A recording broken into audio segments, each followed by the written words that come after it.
കേരളത്തിൽ മാറ്റത്തിനായി വോട്ട് ചെയ്തവർ അബദ്ധം പറ്റിയ അവസ്ഥയിലായെന്ന് CPIM കേന്ദ്ര കമ്മിറ്റി അംഗം പി രാജീവ്.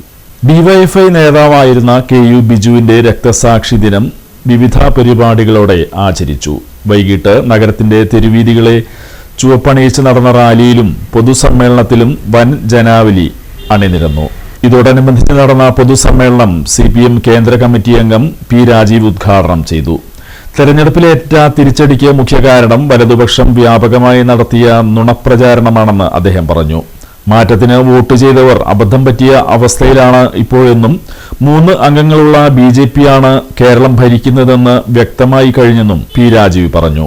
കൊടുങ്ങല്ലൂരിൽ UDF-ന്റെ വിജയം BJP-യുടെ വോട്ട് വാങ്ങിക്കൊണ്ടുള്ളതാണെന്നും മുൻ തെരഞ്ഞെടുപ്പുകളിലെ കണക്കുകൾ പരിശോധിച്ചാൽ വ്യക്തമാകുമെന്ന് പി രാജീവ് പറഞ്ഞു. കുറവുകളും തെറ്റുകളൊക്കെ ഉണ്ടെങ്കിൽ അത് തിരുത്തി ജനവിശ്വാസം വീണ്ടെടുത്ത് കൂടുതൽ ശക്തിയോടുകൂടി മുന്നോട്ട് പോകാനാണ് പാർട്ടി ശ്രമിക്കുന്നത്. 1957 ഏപ്രിൽ 5 കേരളത്തിനും ഇന്ത്യക്കും ലോകത്തിനും പുതിയ അനുഭവം പ്രദാനം ചെയ്തുകൊണ്ട് സഖാവ് EMS-ന്റെ നേതൃത്വത്തിൽ കമ്മ്യൂണിസ്റ്റ് പാർട്ടി കേരളത്തിന്റെ രാഷ്ട്രീയ അധികാരത്തിലേക്ക് വന്നു.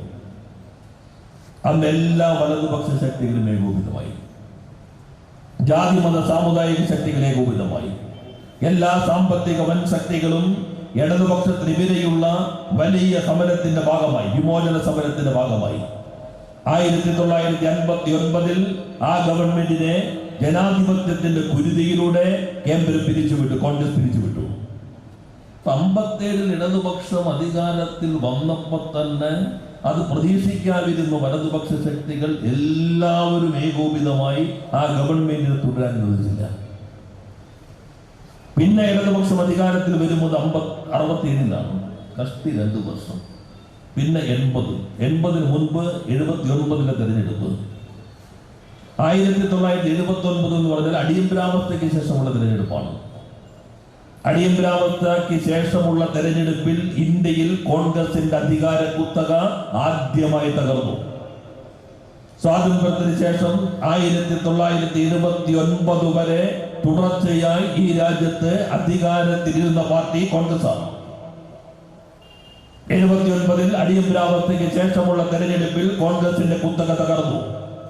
ജനതാ പാർട്ടിയുടെ നേതൃത്വത്തിൽ സംവിധാനം രാജ്യത്തിന്റെ രാഷ്ട്രീയ അധികാരത്തിലേക്ക് വന്നു.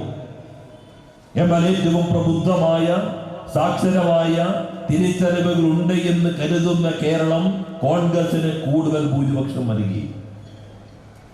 അന്നാണ് കേരളത്തിൽ CPM-ന്റെ ചരിത്രത്തിലെ ഏറ്റവും കുറഞ്ഞ സീറ്റ് കിട്ടിയത്. 17 സീറ്റിലേക്ക്, 26, അന്ന് 17 സീറ്റിലേക്ക് നൽകി. PK ചന്ദ്രശേഖരൻ അധ്യക്ഷത വഹിച്ചു.